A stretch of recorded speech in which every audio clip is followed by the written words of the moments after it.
महात्मा गांधी, कायदे आज़म, Albert Einstein, Nehru और भी बहुत से लोग जिनका आप सोच भी नहीं सकते कि इल्यूमिनाटी से लिंक होगा। अगर इल्यूमिनाटी सब कॉन्टिनेंट में ना आई होती तो ऑब्वियसली इंडिया और पाकिस्तान की फॉर्मेशन भी ना हुई होती। I'll explain it later in the video। Pakistan में फ्रीमेसनरी 1972 में बैन की गई थी और अभी इस वक्त इसके बारे में इंटरनेट पे इतना कुछ नहीं है, लेकिन इंडिया में अभी भी एस्टिमेटेड 25,000 एक्टिव मेंबर्स हैं इल्यूमिनाटी के। सब कॉन्टिनेंट में इल्यूमिनाटी 1730s में आई थी और तब ईस्ट इंडिया कंपनी के ऑफिसर्स फोर्ट विलियम में मीटिंग्स भी किया करते थे। ये मीटिंग्स कोई सिंपल मीटिंग्स नहीं होती थी, बल्कि फ्रीमेसनरी मीटिंग्स होती थी। पाकिस्तान की इंडिपेंडेंस से पहले पाकिस्तान में बहुत सारे फ्रीमेसनरी लॉजेस थे और अभी भी आपको इनकी कई ट्रेसेस मिलेंगी। द जंगल बुक का नाम तो आपने सुना ही होगा। इनके ऑथर ने भी पाकिस्तान में ही लाहौर में इल्यूमिनाटी ज्वाइन की थी। जहाँ तक कि इंडिया की बात है, इंडिया में इल्यूमिनाटी का ग्रैंड लॉज 1961 में बना था और अभी भी इंडिया में 500 से ज़्यादा लॉजेस हैं। होपफुली ये सब बातें आपके लिए न्यू हैं। अभी तो और भी बहुत सारी बातें बताना बाकी हैं।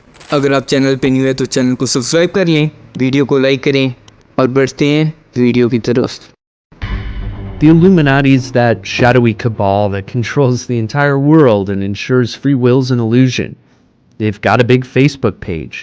Celebrities like Jay-Z are accused of being members. And there are weird YouTubers like this guy. They had weirdos standing up everywhere, and then Beyonce, show a document cam shot of this if you can. She does the Illuminati symbol. Tell folks what you saw. But what about the real history of the Illuminati and how it became what it is today?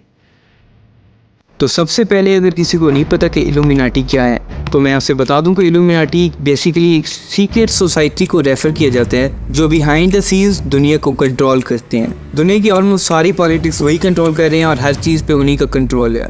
The origins of modern organized masonry can be traced back to 1717 जब England में grand laws बनाया गया था, लेकिन historical records कहते हैं कि secret societies के रिकॉर्ड्स 1500s में भी मिलते हैं। इनका ये मशहूर सिंबल तो आपने देखा ही होगा, ये शैतान को रिप्रेजेंट करता है। You must have read it somewhere, the one eye is watching you। Illuminati के मेंबर्स शैतान की पूजा करते हैं और बदले में वो इन्हें देते हैं फेम, पावर एंड मनी। ये लोग अपनी सोल शैतान को बेच देते हैं और बदले में वो फेम लेते हैं। इल्यूमिनाटी आज के दिन में बहुत फेमस हो चुकी है और बहुत सारे सेलिब्रिटीज़ इसके मेंबर हैं। Many of them even show their association with it publicly. इनके मेंबर्स में से मोस्ट सेलिब्रिटीज सिंगर्स हैं और कुछ तो अपने कॉन्सर्ट्स में भी क्लूज देते हैं कि वो सीक्रेट सोसाइटी के मेंबर्स हैं। ट्रेविस स्कॉट के कॉन्सर्ट की ये क्लिप आप खुद देख लें।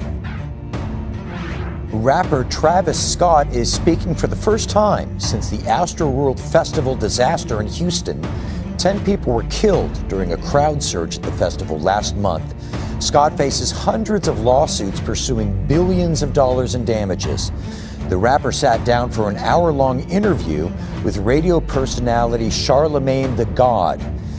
Scott denied he knew there were problems in the crowd. Turn the lights on. Turn the lights on. Turn the lights on. Make some noise for my boy right there, hanging in the tree right there.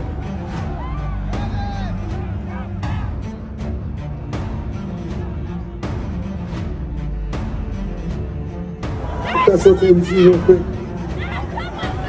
Take me, let's do it.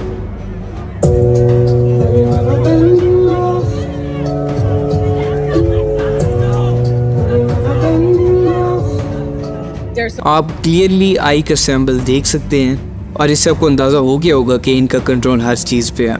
Now let's move to the main topic of our video.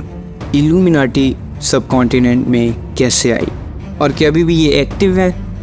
जैसा कि मैंने आपको पहले भी बताया कि illuminati was found around early 1500s। The goal was to infiltrate the monarchy and make them more enlightened by entering their ranks. Even though they were so high-minded, they had weird rituals. See these owls? The Illuminati really loved them. And they had invented hierarchies like Novice, Minerval, and Illuminated. Even though they were weird, they did have some success around the world. Anywhere from 650 to 2,800 members infiltrated Freemason chapters, may have had influential members like the writer Goethe, and even might have influenced the Jacobins.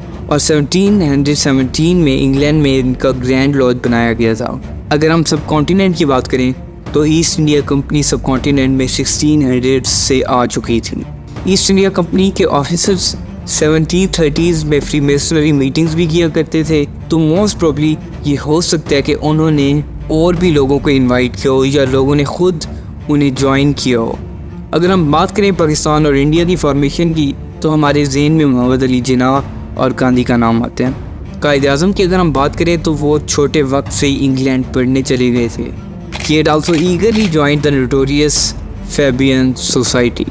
ये एक reformist socialist party थी जिसके members George Bernard Shawn और Annie Besant free masons थे।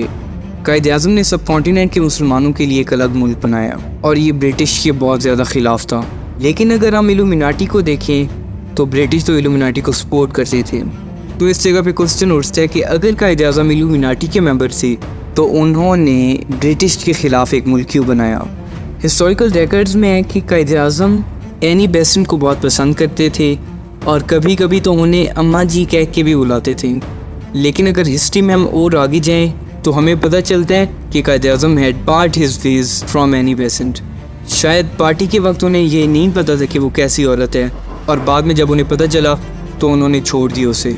Jews जो कि I guess इसी को लीड करते हैं, इल्यूमिनाटी को जो लीड करते हैं, कायद-ए-आज़म ने तो उनके ख़िलाफ़ भी एक बहुत ज़्यादा बड़ी बात की थी। उन्होंने इसराइल को एक कंट्री नहीं माना था।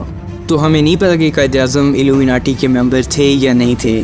जहाँ तक की बात है गांधी जी की, it's said that most of the Indian freedom fighters are all free masons.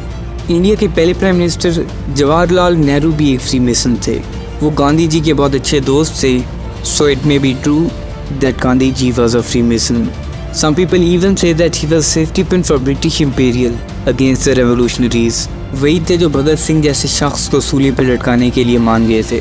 उन्हीं ने सब कॉन्टिनेंट को 2 हिस्सों में तकसीम करने के लिए बहुत ज़्यादा नफरत फैलाई थी। इसके बारे में आई गेस हमें और ज़्यादा बात नहीं करनी चाहिए। मैं रिसर्च ही कर रहा था और मुझे ये दिखा, आई गेस हमें इसे सीरियस लेना चाहिए। लास्ट पे मैं बस यही बोलना चाहता हूँ कि इन सब फ्रीडम फाइटर्स की वजह से ही सब कॉन्टिनेंट डिस्ट्रीब्यूट हुआ। अगर आपको आज की वीडियो अच्छी लगी तो don't forget to like the video. If you are new then hit the subscribe button, comment down your thoughts. See you in the next video.